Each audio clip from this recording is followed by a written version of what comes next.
अस्सलाम वालेकुम स्टूडेंट्स, उम्मीद करता हूँ सब खैर व खैरियत से होंगे। आज की वीडियो में बहुत से स्टूडेंट्स क्वेश्चन कर रहे हैं कि हमें जो है वो इलामा इकबाल ओपन यूनिवर्सिटी के जो पेपर होते हैं, एग्ज़ाम्स होते हैं, उसमें कितने नंबर लेने होते हैं पास होने के लिए? क्योंकि देखा गया है कि बहुत से स्टूडेंट्स ऐसे होते हैं जो कि पेपर में बहुत अच्छा परफ़ॉर्म करते हैं और 60 नंबर या इससे भी ऊपर के नंबर लेते हैं, लेकिन जब रिज़ल्ट आता है तो वो उस सब्जेक्ट में फ़ेल होते हैं। या फिर ऐसे भी होता है कि असाइनमेंट में बहुत अच्छे नंबर ले लेते हैं, 70-80 तक नंबर जो हैं वो असाइनमेंट में होते हैं, लेकिन फिर भी वो किसी कंपोनेंट में कम नंबर लेने की वजह से, जैसे पेपर या वर्कशॉप या क्विज़ वगैरह में, वो उस जो फाइनल आप लोगों का रिज़ल्ट आता है उसमें फ़ेल होते हैं। तो इसकी वजह क्या है? तो इस वीडियो में मैं आप लोगों को डिटेल से बता देता हूँ कि इलामा इकबाल ओपन यूनिवर्सिटी की असल में एग्ज़ाम पॉलिसी या आप लोगों के रिज़ल्ट जो किस तरह से बनता है, ताकि आप लोगों को आइडिया हो कि आप लोगों ने अगर किसी पेपर में पास होना है, तो आप लोगों को किस तरह से पास होना है या किस कंपोनेंट में कितने नंबर चाहिए होते हैं ताकि आप लोग उस सब्जेक्ट को पास कर सकें। और इसके अलावा भी कुछ जो है अपडेट्स हैं जो कि इस वीडियो में आप लोगों के साथ शेयर कर दी जाएँगी।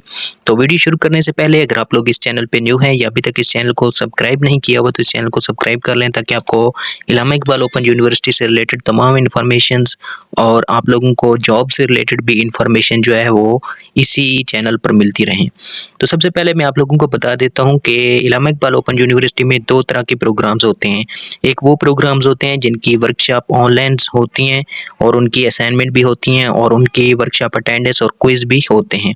कुछ प्रोग्राम्स ऐसे होते हैं जिनमें सिर्फ़ आप लोगों की असाइनमेंट और आप लोगों ने एग्ज़ाम के जो है एग्ज़ाम ही देना होता है। सबसे पहले उन प्रोग्राम्स की बात कर लेते हैं जिनकी ऑनलाइन वर्कशॉप्स होती हैं, जिनमें बीएस हो गया, बीएड हो गया, एडीपी हो गया, बीबीए हो गया और कुछ दूसरे प्रोग्राम्स हैं जिनमें पेपर, असाइनमेंट और वर्कशॉप्स होती हैं।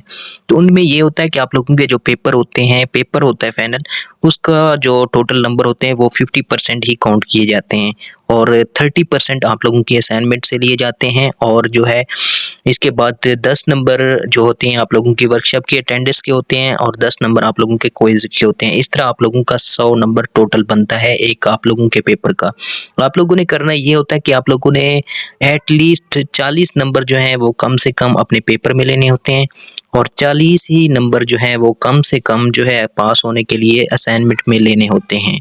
इन दोनों को नंबर को मिला के फिर आप लोगों की वर्कशॉप और आप लोगों का क्विज़ होता है, उसके भी नंबर मिलाकर जब ओवरऑल उसकी परसेंटेज निकाली जाती है तो कम से कम आपके 50% नंबर बनने चाहिए।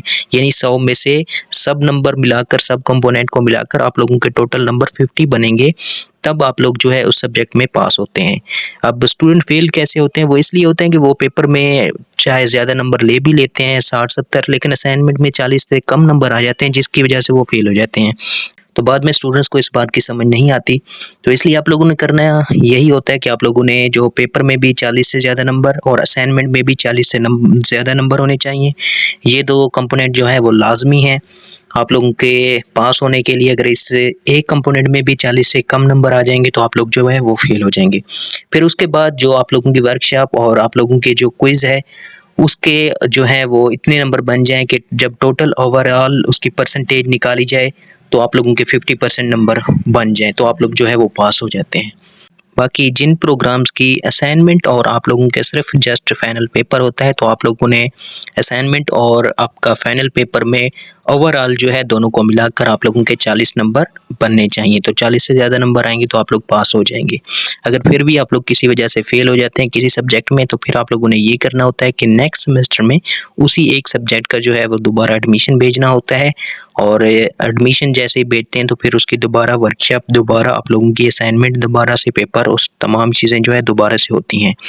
तो इसके अलावा अगर आप लोग एग्ज़ाम्स की तैयारी के हवाले से परेशान हैं तो आप लोगों को इस चैनल पर जो है वो वीडियो लेक्चर्स मिल जाएँगे बुक पर, पास पेपर पर भी वीडियोस बनाई हुई हैं और गेस्ट पेपर पर भी वीडियोस जो हैं वो मौजूद हैं। आप लोग उनको देखकर भी अपनी एग्ज़ाम्स की तैयारी कर सकते हैं। तो इसके अलावा अगर आप लोगों को कोई भी कन्फ्यूजन्स है, आप लोग नीचे कमेंट करेंगे तो मैं आप लोगों को रिप्लाई कर दूँगा या उस पर एक वीडियो बनाकर आप लोगों को समझा दूँगा। Thank you very much.